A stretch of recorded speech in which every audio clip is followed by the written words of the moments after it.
Greetings and welcome to another impressions video here at Words About Games, and today we're going to be looking at Blair Witch. Blair Witch is a video game spin-off to the classic 90s horror movie, putting players in the shoes of someone unfortunate enough to get lost in the Black Hills forest and experience what it's like to be ensnared by the titular witch. You play as Ellis, an ex-military police officer who heads into the woods to join a search party looking for a missing boy, and your fortunes take a pretty dramatic downturn from there. Love it or hate it, the original Blair Witch Project is an iconic horror movie. Personally, I'm in the demographic of people who were thoroughly terrified of the film. When I first stepped into the woods of the game, I was already a little creeped out, partly because of the power of the movie, and partly because being alone in the woods creeps me out in general. So even before anything at all had happened, I knew the game already had me on edge. And this was before I started finding the wood figures and getting thoroughly lost in the reality-defying forest. There are moments where Blair Witch excels, mostly when the game is subtly building up an eerie atmosphere.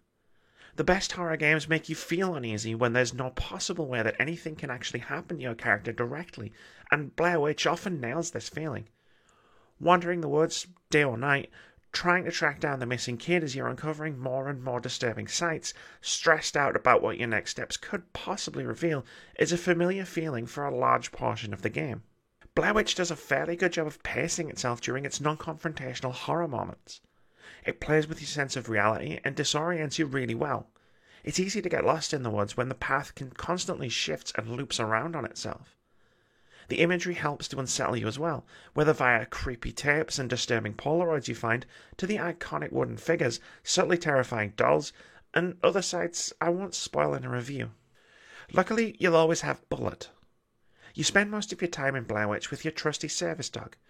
Hearing his constant panting, occasional barks, or simply petting him and telling him he's a good boy helps calm the nerves as you wander the woods.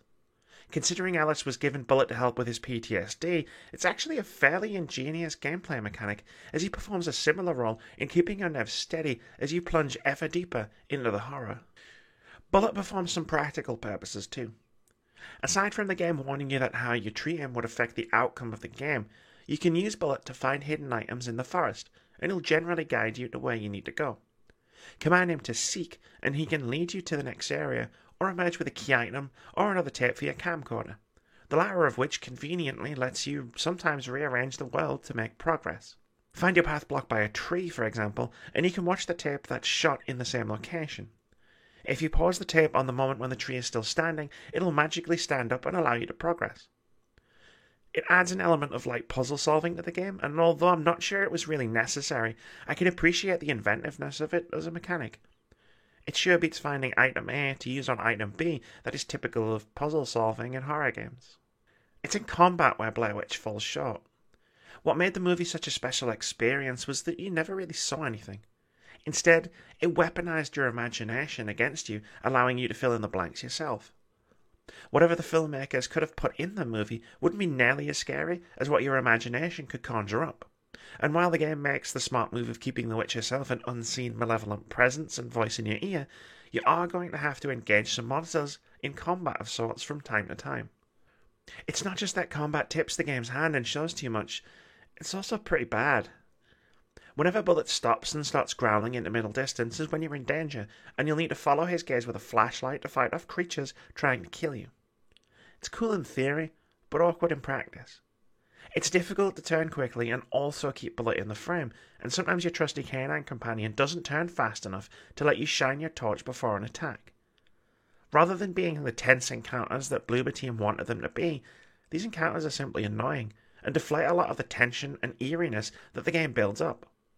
In short, they're not all that scary. Blair Witch is a mostly creepy horror game, only let down by some lackluster combat. If the developers had dropped the monsters altogether and relied on their obvious talent at building an eerie, foreboding atmosphere, this would have been a slam dunk, but the infrequent monster encounters never failed to break my immersion in the game with their general annoyance.